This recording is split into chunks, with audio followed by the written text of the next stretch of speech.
नमस्कार दोस्तों, स्वागत है आपके अपने YouTube channel online teaching with Alok में। जैसे कि आपको पता है कि आज मैं आपको क्या बताने वाला हूँ। हाँ जी फ्रेंड्स, आज मैं आपको बताने वाला हूँ अकाउंटेंसी का चैप्टर 1 इंट्रोडक्शन टू अकाउंटिंग का पार्ट 2 वीडियो। मैंने पार्ट 1 का वीडियो बना चुका है। आपने वीडियो नहीं देखा तो लिंक डिस्क्रिप्शन में दिया है, वहाँ जाकर आप जरूर देखें। तो आइए वीडियो को शुरू करते हैं बिना कोई देरी के।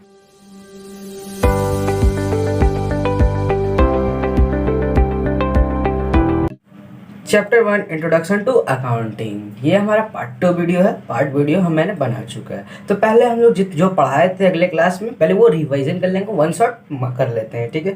तो एकदम जल्दी जल्दी पढ़ लेते हैं क्या क्या मैंने पढ़ाया था। डिफाइन अकाउंटेंसी मैंने आपको बताया था। अकाउंटेंसी होता है क्या है? Accountancy is the subject from which the rule, regulation and principle and system of accounting are known. Accountancy का एक सब्जेक्ट, एक विषय है जो रूल, रेगुलेशन और प्रिंसिपल को बताता है, उसे हम लोग अकाउंटिंग किस में जानते हैं, ठीक है। Process of accounting, process of accounting में मैंने आपको क्या बताया था? मैंने बताया था कि सिर्फ आप ये 7 वर्ड याद रखिए, बाकी सबका सब हो जाएगा। क्या मैंने बताया था? 7 वर्ड IMRC SSC, बस ये याद कर लीजिएगा, आपका प्रोसेस ऑफ अकाउंटिंग हो जाएगा। हाँ, तो कैसे होगा मैं फिर बताता हूँ आपको। Identification of financial transaction event, इसमें हम क्या करते हैं? आइडेंटिफाई करते हैं हमारा ट्रांजेक्शन है या नहीं, ठीक है। दूसरा क्या? Measuring the identified transaction, measuring करते हैं। रिकॉर्डिंग, जिसमें जनरल बनता है। Summarising, analysing and interpretation, communicating, ये सब मैंने आपको एक विस्तार से बताया हुआ है। आप वहाँ से आकर जरूर देखिए, क्योंकि इसके बाद आपको समझ नहीं आएगा। इसमें आपको ये अभी बताने लगूंगा तो वीडियो बहुत लंबा चल जाएगा। तो जो बच्चे आप ये नहीं देखे हैं, इसका मतलब नहीं जानते हैं, तो आप वो जाकर वीडियो जरूर देख कर आएँ। तो ये इसके मैंने बहुत अच्छा से उस वीडियो में बताया हुआ है। Define accounting. Accounting means the preparation of financial statement by recording, classifying and summarizing of all financial transaction of business organization. Accounting क्या बोल रहा है? Accounting का मतलब होता है preparation of financial statement। हमें बनाना है, एक फाइनेंशियल स्टेटमेंट प्रिपेयर करना है बाय रिकॉर्डिंग। देखिए जो प्रोसेस मैंने आपको बताया उसी प्रोसेस पे, recording, classifying and summarising of financial transaction. कौन सा भैया ट्रांजेक्शन का? अपना फाइनेंशियल ट्रांजेक्शन का ऑफ बिजनेस ऑर्गेनाइजेशन, अपना बिजनेस का, ठीक है। फिर बोलते हैं कि who is called father of modern accountancy. अब मॉडर्न अकाउंटेंसी का फादर कौन है? तो कौन है? फ्रा लुका पैसोली है, ठीक है। In which year double entry system organised, कौन सा साल में डबल एंट्री सिस्टम आया था? तो 1494 में। What are the main objective of accounting? The main objective of accounting are below. हमारा मेन ऑब्जेक्टिव क्या है अकाउंटिंग करने का, ठीक है? टू डिटरमाइन प्रॉफिट और लॉस, हमें पता चलता प्रॉफिट हुआ या लॉस हुआ। To know the actual financial position of the business, हमें एक्चुअल फाइनेंशियल पोजीशन पता चलता है अकाउंटिंग बनाने से। To know the amount of cash in hand, cash at bank. अब ये cash in hand, cash at bank क्या होता है? कैश एट बैंक मतलब बैंक बैलेंस, हमारे बैंक में कितना पैसा है, और कैश इन हैंड मतलब हमारे हाथ में कितना पैसा है, घर में कितना पैसा, ऑफिस में कितना पैसा है। ये सब चीज़ें किससे हमें मालूम चलता है? बुक्स ऑफ अकाउंट से। फिर आता है to know the amount due to supplier can we know from books of account. जो हमारा जैसे कि हम सामान लेते हैं सप्लायर से उधारी में, उसे हमें चुकाना रहता है। किससे हमें पता चलता है कितना पैसे बाकी लिए हैं? तो बुक्स ऑफ अकाउंट्स हमें बताता है कि इतना रुपया बाकी लिए ये सप्लायर से। Books of accounts can be produce in a court has a good evidence, ठीक है। जो बुक्स ऑफ अकाउंट है ये हमारा गुड एविडेंस है कोर्ट में। What are the different method of accounting? कौन कौन सा मेथड होता है भैया? सिंगल एंट्री, डबल एंट्री, ये हमें पता है। Which method is most scientific? कौन सा मेथड भैया मोस्ट साइंटिफिक है? ये आपको MCQ क्वेश्चन पूछ लेता है 1 मार्क्स की। और में double entry system is most scientific, double entry system वो हमारा मोस्ट साइंटिफिक है। What is the function of book keeper? क्या क्या फंक्शन ऑफ बुक कीपर का? The main function of book keeper is recorded all transaction. जो उसका main function होता है बुक कीपर का, वो रिकॉर्ड करता है all transaction in primary books of account. कौन सा बुक्स ऑफ अकाउंट में? प्राइमरी बुक्स ऑफ अकाउंट में। मतलब क्या होता है? जनरल लेजर बनता है इसमें। तो ये सब मैंने 10 तक क्वेश्चन में आपको बताया था पिछला वीडियो में। आज मैं 11 नंबर क्वेश्चन से स्टार्ट करूंगा। तो आज का हमारा वीडियो यहीं से स्टार्ट होता है। जैसे 11 नंबर, मैंने 10 तक आपको पिछला वीडियो में बताई, अभी तक हमने रिवीजन कर रहे थे क्योंकि आगे कॉन्सेप्ट जानने के लिए, ठीक है। 11 नंबर क्या क्वेश्चन है? फीचर्स या कैरेक्टरिस्टिक्स या नेचर ऑफ अकाउंटिंग। हमारे क्वेश्चन कैसे कैसे इसमें पूछ सकता है? Features of accounting, characteristics of accounting, name of accounting, ठीक है, नेचर ऑफ अकाउंटिंग, ये तीनों से पूछ सकता है। आपको घर बनाने के बाद में मैंने आपको तीनों बता चुका है कि क्वेश्चन आपसे कैसे पूछेगा। हमें आंसर तो एक ही लिखना है। क्या है? Accounting is an art as well as a science. Accounting art है एज वेल एज साइंस भी है। तो कैसे हम जानेंगे? Science, art. साइंस में क्या बोल रहे हैं? Because accounting is based on principle and rule. जैसे हमको पता है कि अकाउंटिंग किस पर बेस्ड है? प्रिंसिपल बेस्ड है या रूल पर। एक प्रिंसिपल होता है ना, उसका एक रूल रेगुलेशन होता है ना। तो अकाउंटिंग साइंस भी है और आर्ट भी है। आर्ट में क्या होता है, because it is an art of recording classifying. Art मतलब तरीका, समझे थे क्या आर्ट है, क्लासीफाइंग, जैसे ये प्रोसेस चल रहा है ना, it is an art recording classifying and summarising business transaction. ये एक तरीका से हमारा काम होता है, इसलिए अकाउंटिंग क्या है, as well art as well as science. तो ये हमारा था करेक्टरिस्टिक्स ऑफ अकाउंटिंग। हमारा 12 नंबर क्वेश्चन क्या है, what do you mean by accounting information. Accounting information कैसे मिलेगा, what do you mean by, ठीक। The information which receive, information हमें मिलता है from books of account is called accounting information. जो हमें इन्फॉर्मेशन मिलता है बुक्स ऑफ अकाउंट से, उसी को हम लोग क्या कहते हैं, अकाउंटिंग इन्फॉर्मेशन। ये क्वेश्चन आपको 2 मार्क्स से पूछा जाता है बहुत बार, ये आपका इंपॉर्टेंट क्वेश्चन है। तरीके के फिर मैं आपको बताया क्या बोल रहे हैं question, what do you mean by accounting information. Accounting information क्या है, ठीक है। तो द इन्फॉर्मेशन विच रिसीव, जो इन्फॉर्मेशन हमें मिलता है, कहाँ से मिलता है भैया, तो बुक्स ऑफ अकाउंट से मिलता है, उसी को हम लोग कहते हैं अकाउंटिंग इन्फॉर्मेशन। ये सब का मैं नोट्स का मैं एक डिस्क्रिप्शन में PDF लिंक दे दूंगा, आपको यहाँ से नोट करने की जरूरत नहीं है आप। और हाँ फ्रेंड्स, अब कभी भी मैं यहाँ पढ़ाऊँगा तो वो जो पिछले क्लास का जो नोट्स है उसे आप पढ़ के बैठिएगा। हमारे 13 नंबर क्वेश्चन क्या है, 13 नंबर क्वेश्चन हमें यूजर्स ऑफ अकाउंटिंग इन्फॉर्मेशन। क्या कि कौन कौन यूजर्स है अकाउंटिंग इन्फॉर्मेशन के। Accounting information is required by 2 sets of people. कौन से सेट्स ऑफ पीपल मैंने बोला, 2 से, मतलब 2 टाइप का पीपल होते हैं, इंटरनल एंड एक्सटर्नल। अब इंटरनल एक्सटर्नल का वर्ड आप जानते हैं, नहीं जानते मैं आपको बता दूं। इंटरनल मतलब अंदर ही, अंदर का, जैसे कि एक बिजनेस है तो बिजनेस में कौन कौन अंदर का हो सकता है, ओनर हो सकता है, मैनेजर हो सकता है, एम्प्लॉय हो सकता है, ये सब अंदर का हो गया। और एक्सटर्नल मतलब बाहरी आदमी, ठीक है।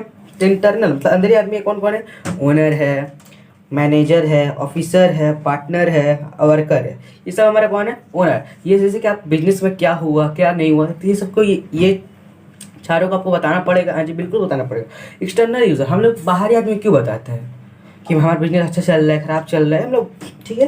तो किससे किसे बताते हैं, इन्वेस्टर, जो हमारा बिजनेस में इन्वेस्ट करना चाह रहा है, उसे अपना हम रिपोर्ट देते हैं कि हमारा बिजनेस कैसा चल रहा है, तभी तो इन्वेस्ट कर गया, नहीं तो नहीं करेगा। कस्टमर, कस्टमर को हम बताते हैं अपना प्रोसेस, अपना बिजनेस। क्रेडिटर, जो उधार देते हैं हमें। बैंक को, जैसे हम बैंक से लोन लेने जाएंगे तो आपसे बैंक पूछेगा तो आपका फाइनेंशियल कंडीशन कैसा है। और सप्लायर, सप्लायर मतलब मैंने पिछले वीडियो में बताया था क्या होता है, सप्लायर मतलब महाजन होता है, जिससे आप माल लेते हैं, ठीक है।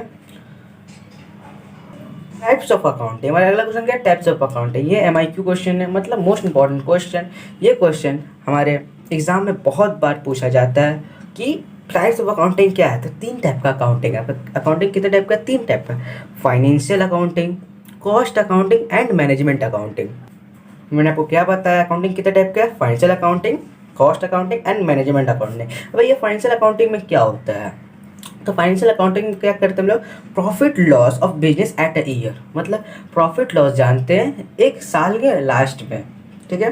तो जैसे कि हमारा फाइनेंशियल जानेंगे तो हमारा प्रॉफिट ही हुआ बिजनेस में या लॉस हुआ, तो कब जानेंगे, क्या आज की बिजनेस आज ही जानने स्टार्ट कर देंगे, प्रॉफिट हुआ लॉस हुआ, ये सब छोटा छोटा बिजनेस में होता है। जब बड़ा बिजनेस आप करते हैं तो इन द ईयर में हम लोग क्या जानते हैं, हमारा बिजनेस प्रॉफिट किया है या लॉस किया है। ये था हमारा फाइनेंशियल अकाउंटिंग। कॉस्ट अकाउंटिंग में क्या होता है, मटेरियल प्राइस, मतलब हम किसी कोई चीज़ का बिजनेस किए, सोचो मान लीजिए हम ढोकला का बिजनेस किए या लड्डू का बिजनेस किए, तो लड्डू में कितना सारा हमारा मटेरियल लगा, कुछ तो मटेरियल लगा, बहुत चीज़ मटेरियल लगता है, आटा, ये सब क्या हुआ, ये हमारा चीनी से लड्डू का बिजनेस कर रहे हैं, चीनी लगेगा, मैदा लगेगा, आटा लगेगा, ये सब क्या है, इसका मटेरियल है। तो मटेरियल का जो प्राइस लगा उसे हम लोग क्या कहते हैं, कॉस्ट अकाउंटिंग, ठीक है। फिर आता है मैनेजमेंट अकाउंटिंग। अब ये मैनेजमेंट अकाउंटिंग क्या होता है, help manage in decision making. हाँ मैनेजमेंट में कुछ तो मैनेजर हमारे से हमें हेल्प करता है, मैनेज कैसे करेंगे, अपना डिसीजन देता है, हमें अपना बिजनेस कैसे चलाएंगे। तो ये तो हमारा टाइप्स ऑफ अकाउंटिंग। तो हमारा नेक्स्ट क्वेश्चन क्या है, गिव 2 कैरेक्टरिस्टिक्स या फीचर्स ऑफ अकाउंटिंग इन्फॉर्मेशन। देखिए ये क्वेश्चन भी आपको 2 टाइप से पूछता है। कैसे पूछता है, कैरेक्टरिस्टिक्स बताइए या फीचर्स बताइए। कैरेक्टरिस्टिक्स और फीचर्स का मतलब एक ही होता है। ये क्वेश्चन आपको घुमाने के लिए, आपको दिमाग को वॉश करने के लिए ये क्वेश्चन पूछा जाता है। कैरेक्टरिस्टिक्स फीचर का मैंने आपको बता दिया, एक ही होता है। किसका भी, अकाउंटिंग इन्फॉर्मेशन का, रिलेबिलिटी और रिलेवेंस। अभी 2 वर्ड कौन सा बोल दिए, रिलेबिलिटी मतलब क्या होता है, भरोसेमंद। आप कोई भी बिजनेस चलाते हैं एक भरोसा में चलाते हैं, भरोसेमंद रहिएगा तभी आपका बिजनेस चलेगा, और वो सामान का उपयोगी है तभी वो बिजनेस चलेगा। आप मैंने क्या होता है रिलायबिलिटी का मतलब भरोसेमंद, आपको भरोसेमंद होना चाहिए, और रिलायबिलिटी का मतलब उपयोगी, वो सामान उपयोगी है या नहीं। ये मतलब 2 कैरेक्टरिस्टिक्स ऑफ अकाउंटिंग इंफॉर्मेशन का। फिर आता है व्हाट इज इवेंट। इवेंट क्या होता है? जैसे कि हमें पता है कुछ कोई चीज़ भी होता है उसे हम लोग इवेंट कहते हैं। जी बिल्कुल आप सही बोल रहे हैं। Anything happen in the world, कुछ भी होता है हमारे वर्ल्ड में उसे हम लोग इवेंट कहते हैं। क्या मैंने आपको बताया इवेंट क्या होता है? Anything happen in the world is called या इज नोन एज इवेंट। तो ये कुछ एग्जाम्पल बता रही है जल्दी से, इवेंट का हमें समझ में नहीं आ रहा है। Gift example of event, Ram is playing football. यहाँ पर देखिए राम क्या कर रहा है, खेल रहा है फुटबॉल। पेड वेजेस ₹5000, ये भी क्या इवेंट है? हाँ जी बिल्कुल, मैंने आपको क्या बताया कि कोई भी चीज़ होगा हमारे वर्ल्ड में हमारे साथ तो उसे हम लोग इवेंट कहते हैं। तो वेजेस मतलब क्या होता है? मजदूरी। मैंने एक मजदूर को 5000 पे कर दिया, तो ये क्या इवेंट है? हाँ जी बिल्कुल है। और राम इज प्लेइंग फुटबॉल, ये भी एक इवेंट है, ये भी कुछ कर रहा है कि कुछ भी हमारा हैपन होता है वर्ल्ड में, कुछ भी होता है उसे हम लोग इवेंट कहते हैं। आप इवेंट का मतलब समझ चुके हैं क्या है? मैंने इवेंट का मतलब बताया, anything happen in the world is called event. What is transaction? अब ट्रांजेक्शन क्या होता है? What is transaction? ट्रांजेक्शन क्या होता है भैया? लेन देन। हिंदी का मतलब होता है लेना देना। वो हमको दिया, हम उसको दिए, लेना देना को हम लोग ट्रांजेक्शन कहते हैं। तो क्या आपको लेना देना लिख देना एग्जाम में? जी नहीं। एनी इवेंट, कोई भी event which related with money, कोई भी इवेंट जो पैसा से रिलेटेड हो या measurable in term of money, जो हम लोग मेजर कर सके पैसा में, इज कॉल्ड ट्रांजेक्शन। तो क्या भैया मैंने आपको जो एक एग्जाम्पल बताया राम इज प्लेइंग फुटबॉल, ये क्या ट्रांजेक्शन है? जी बिल्कुल नहीं, क्योंकि इससे पैसा से रिलेटेड नहीं है। क्या इसमें पैसे रिलेटेड है? राम क्या कुछ किसी को पैसा दे रहा है, किसी से पैसा ले रहा है? जी नहीं, तो ये पैसे से रिलेटेड नहीं है, ये हमारा ट्रांजेक्शन नहीं है। लेकिन ये पेड वेजेस 5000, ये क्या ट्रांजेक्शन है? अब तुरंत हंस के बोलिएगा हाँ जी भैया ये बिल्कुल ट्रांजेक्शन है, क्योंकि आपने अभी बताया कि कोई भी इवेंट हमारा पैसा से रिलेटेड हो, मेजरेबल टर्म ऑफ मनी हो, उससे हम लोग ट्रांजेक्शन कहते हैं। तो डिफिनेशन पढ़ते हैं, क्या डिफिनेशन बोल रहे हैं? Any event which related with money, कोई भी इवेंट जो हमारे रिलेट करे पैसा से, मनी से, and measurable in term of money, measure कर सके पैसा से या मनी से, इज कॉल्ड ट्रांजेक्शन। उसी को हम लोग क्या कहते हैं? ट्रांजेक्शन कहते हैं। Give 2 example of transaction. आपसे कोई पूछ दे एक मार्क्स में, आप एग्जाम्पल दिए ट्रांजेक्शन क्या, तो अब तो आपको तो पता चल चुका है कि कोई भी इवेंट पैसा से रिलेट करो उससे हम लोग क्या करते हैं? ट्रांजेक्शन। तो पेड सैलरी टू स्टाफ ₹3000, हमने सैलरी दी अपने स्टाफ को, कितना पे दिया? 3000, ये क्या ट्रांजेक्शन है? हाँ जी बिल्कुल, आप हंस के बोलिएगा जी ट्रांजेक्शन है। सोल्ड गुड्स फॉर कैश, हमने बेचा सामान। गुड्स मतलब क्या होता है? सामान होता है। सोल्ड किया गुड्स फॉर कैश, कितना रुपये में? 15000 में। तो ये क्या क्या ट्रांजेक्शन है? जी बिल्कुल ट्रांजेक्शन है। फिर आता है एडवांटेजेस ऑफ अकाउंटिंग। क्या क्या एडवांटेजेस है हमारे अकाउंटिंग में? Financial information about business. पहला बात सबको पता है कि फाइनेंशियल इंफॉर्मेशन मिलता है हमारे अबाउट किसका? भैया बिजनेस का। असिस्टेंस टू मैनेजमेंट, हमारे पता चलता है, असिस्टेंस करता है, हमें बताता है मैनेजमेंट करना, अपना बिजनेस कैसे करेंगे।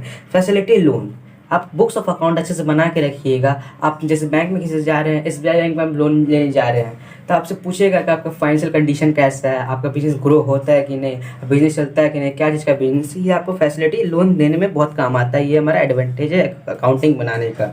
गुड एविडेंस इन कोर्ट, मैंने आपको फिर पहले ही बताया था ऑब्जेक्टिव ऑफ अकाउंटिंग में कि ये आपको गुड एविडेंस है कोर्ट की। जैसे कि आप कोई चीज़ में आप केस कर दिया गया है तो आप ये अपना अकाउंटिंग दे के बता सकते हैं कि ये मेरा अकाउंटिंग एकदम सही है, ये आपको गुड एविडेंस है कोर्ट में। हेल्पफुल इन डिसीजन मेकिंग, कोई भी डिसीजन लेने में आपको हेल्पफुल करता है, मदद करता है। कि आप सोच रहे हैं कि कुछ सामान खरीदे, आप अपना अकाउंटिंग देख रहे हैं हमारा कैसा बिजनेस चल रहा है, वो उससे देख के अपना हेल्प करके अपना डिसीजन ले सकते हैं, ले या ना ले। फिर difference between double entry system and single entry system, मतलब difference between system of accounting. अब सिस्टम ऑफ अकाउंटिंग मतलब पता है डबल एंट्री सिस्टम यस और सिंगल एंट्री सिस्टम। तो हमें किसका डिफरेंस बताना है? डबल एंट्री सिस्टम और सिंगल एंट्री सिस्टम। देखिए आपको क्वेश्चन कुछ घुमा के पूछा हुआ है। Difference between system of accounting, system of accounting, आपका दिमाग चकरा गया, एग्जाम में घूम गया कि भैया सिस्टम ऑफ अकाउंटिंग का डिफरेंस कैसे बताएं, अब किसी का नाम ही नहीं दिया हुआ है कि हम किसका किसका डिफरेंस बताना है। तो सिस्टम ऑफ अकाउंटिंग मैंने आपको पहले ही बताया क्या क्या होता है, डबल एंट्री और सिंगल एंट्री। डबल एंट्री आपको दिमाग में आना चाहिए, सिस्टम ऑफ अकाउंटिंग क्या होता है, डबल एंट्री सिंगल एंट्री। तो डबल एंट्री सिस्टम और सिंगल एंट्री सिस्टम का हमें डिफरेंस बताना है। तो आइए मैं आपको एक एक करके डिफरेंस बताता हूँ डबल एंट्री सिस्टम का और सिंगल एंट्री सिस्टम का। Double entry system, the system which recognize and record both aspect of transaction, debit या और क्रेडिट। ठीक है, ये जो सिस्टम है वो हाँ, the system which recognise and record जो both aspect of transaction, debit और क्रेडिट। जो सिस्टम है हमारा रिकॉग्नाइज करता है, रिकॉर्ड करता है बोथ एस्पेक्ट। बोथ एस्पेक्ट मतलब क्या होता है, डेबिट और क्रेडिट। ठीक है, ट्रांजेक्शन। सिंगल एंट्री में क्या होता है, transaction are not recorded on double entry basis. भैया हमें पता है कि डबल एंट्री सिस्टम में दो एब्सेक्ट से रिकॉर्ड होता है, डेबिट एंड क्रेडिट। जो सिंगल एंट्री होता है जो वो नहीं रिकॉर्ड करता है डबल एंट्री सिस्टम का बेसिस पे। सिंगल एंट्री कहाँ चलता है, हमारा दूसरा पॉइंट क्या है, the double entry system has approved to be a scientific and complete record system of accounting. जो ये क्या इंग्लिश बोल रहे हैं भैया कि डबल एंट्री सिस्टम है वो अप्रूव्ड हो गया है scientific and complete record system of accounting. मतलब साइंटिफिक रिकॉर्ड से अप्रूव दिया गया हुआ है कि ये कंप्लीट रिकॉर्ड है अकाउंटिंग का। ठीक है, लेकिन सिंगल एंट्री सिस्टम में क्या, the accounting maintain under this system are incomplete. क्या है, ये कंप्लीट है हमारा डबल एंट्री सिस्टम, ये इनकम्प्लीट है, अनसर्टिफाइड सिस्टमेटिक एंड इनकम्प्लीट है। ये क्या कंप्लीट है, ये ये कंप्लीट है, इनकम्प्लीट है and unsystematic and therefore are reliable. तो आप समझ चुके हैं कि डबल एंट्री सिस्टम और सिंगल एंट्री सिस्टम क्या होता है। तो ये था हमारा इंट्रोडक्शन टू अकाउंटिंग का पार्ट 2 वीडियो। तो आज के ये चैप्टर यहीं पर ख़त्म होता है। अब हम नेक्स्ट वीडियो में चैप्टर 2 स्टार्ट करेंगे, बेसिस ऑफ अकाउंटिंग। तो उसमें हम लोग जानेंगे कि कैपिटल क्या होता है, ड्राइंग क्या होता है और गुड्स क्या होता है। तो हम जानेंगे उस वीडियो में। तो तब तक के लिए आपको ये वीडियो कैसा लगा कमेंट करके हमें जरूर बताएं। चैनल पर नहीं है तो चैनल को जरूर सब्सक्राइब करें। मिलते हैं अगले वीडियो, तब तक के लिए नमस्कार।